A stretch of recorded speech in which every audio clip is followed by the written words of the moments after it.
Hey United fans, welcome back to United Focus, your home for all the latest updates and passionate breakdowns of everything happening with Manchester United. Today we have some big transfer drama, major decisions being made behind the scenes, and one story that could seriously divide the fan base, so make sure you stay with me because this is a huge one. Manchester United have now officially entered the race to sign Morgan Rogers from Aston Villa, and on the surface this looks like an exciting Premier League signing, a young attacking player with confidence, flair and growing reputation.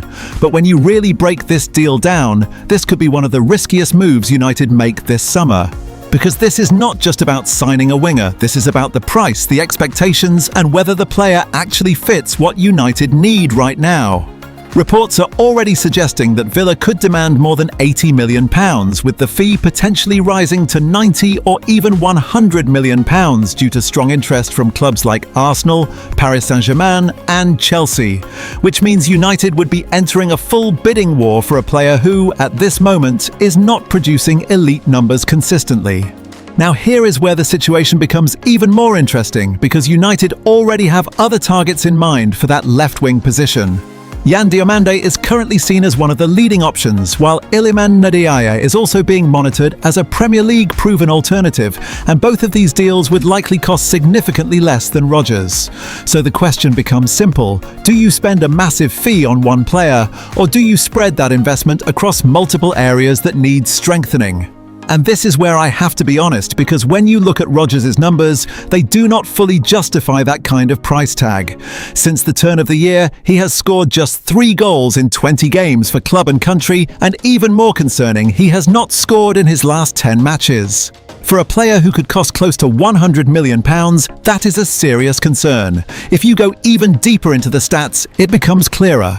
Out of his 8 Premier League goals this season, 6 came in just 3 games, which means in the majority of matches, his impact has been limited.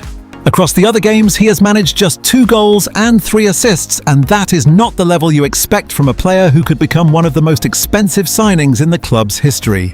Even the underlying numbers tell a similar story, with his chance creation, dribbling success, and expected goals placing him around average compared to other wingers in the league, which again raises the question: are United about to overpay for potential rather than proven consistency? Now, of course, there is a reason why this deal is even being considered, because Michael Carrick and Jason Wilcox both know the player from previous setups, and that connection can often influence transfer decisions. But even with that familiarity, this is still a huge gamble. We have seen it before. Players make big money moves, struggle to adapt, and suddenly the pressure becomes overwhelming. And we cannot ignore recent examples like Matheus Cunha and Brian Mbeumo, who both needed time to settle after big expectations. So imagine that same situation, but with a £100 million price tag attached, the scrutiny becomes relentless. So in my opinion, signing Rogers could make sense if the price was significantly lower, or if he was coming in as part of a wider attacking rotation. But at that level of investment, this is a move that INEOS could seriously regret if it does not work out. Now let's shift focus to midfield, because there has been a big update here as well. Manchester United have decided to step away from a deal for Adam Wharton from Crystal Palace, despite their known admiration for the player, and the reason is actually very tactical.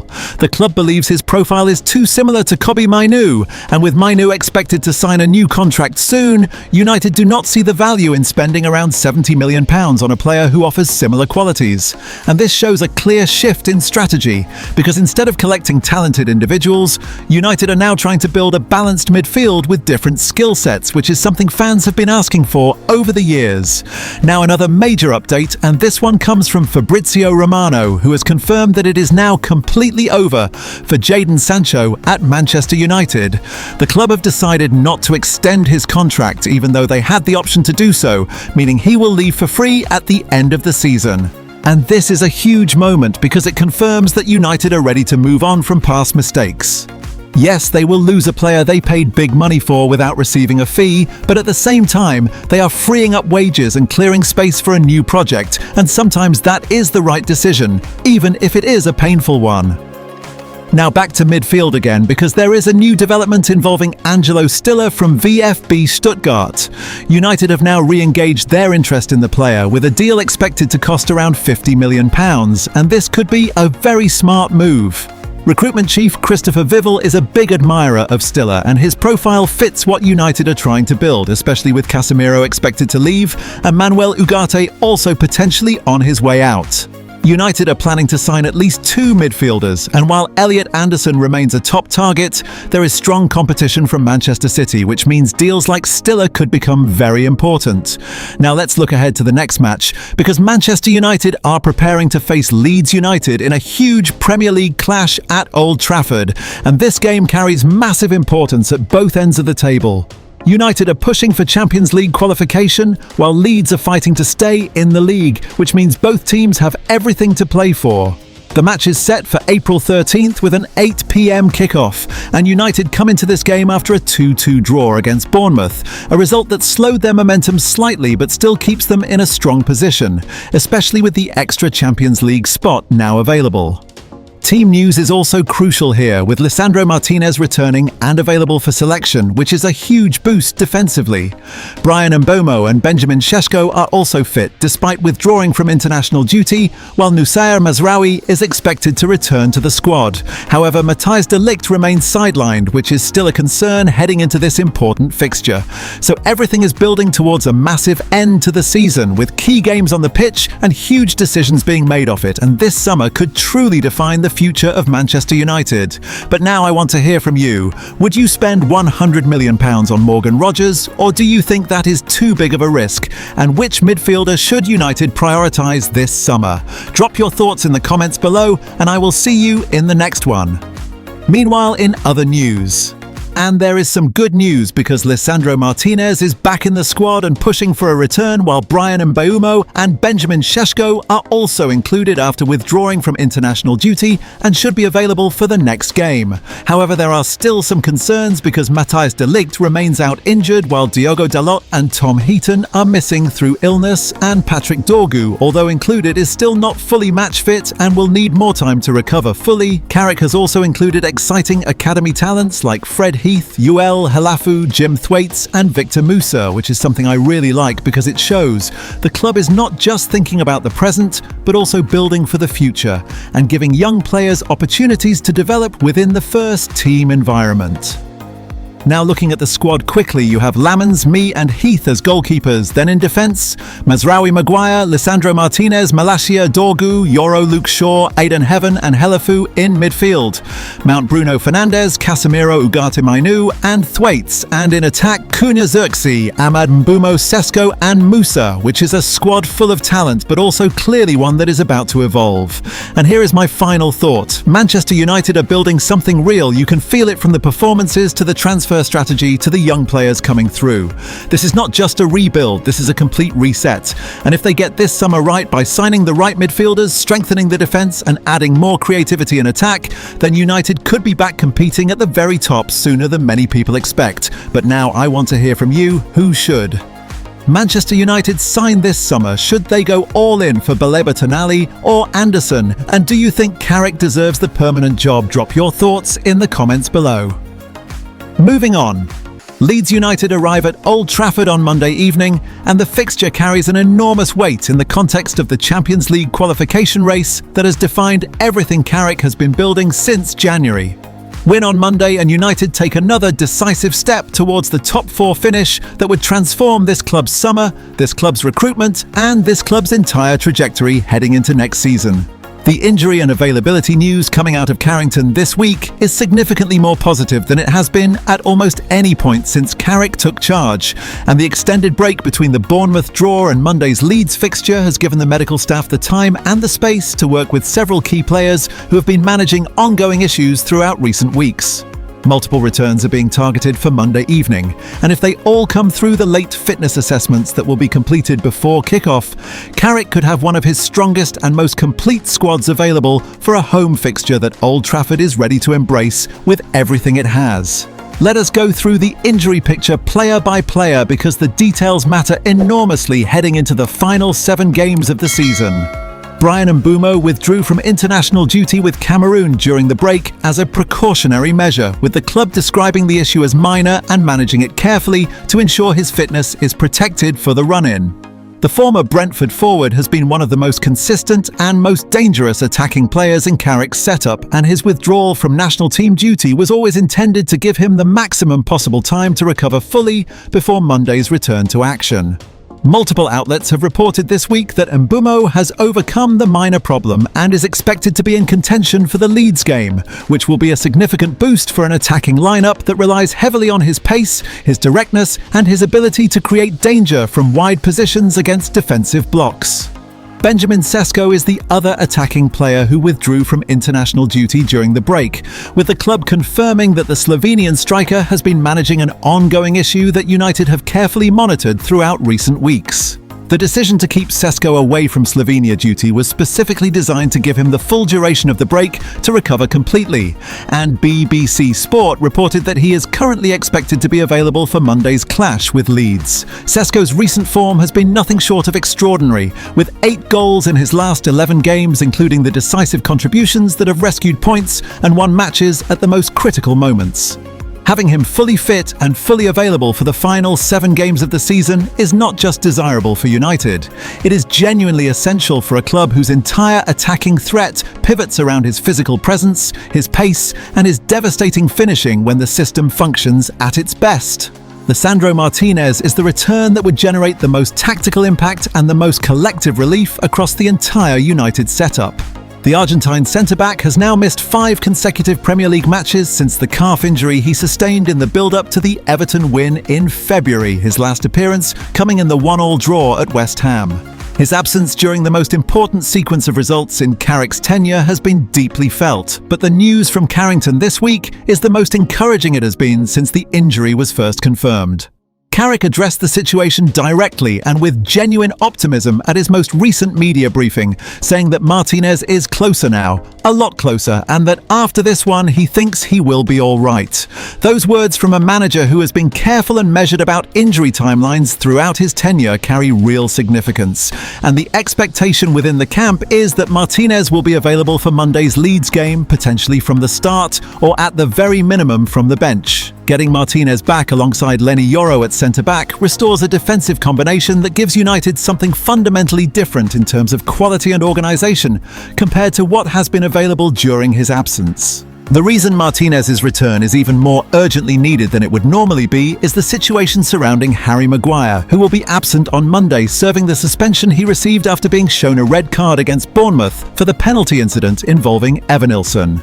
Maguire's late lapse of judgment in that match was the kind of moment that can happen to any defender in any game. But the timing of the red card and the suspension it has triggered means United go into the Leeds fixture without their most experienced and most defensively reliable centre-back available.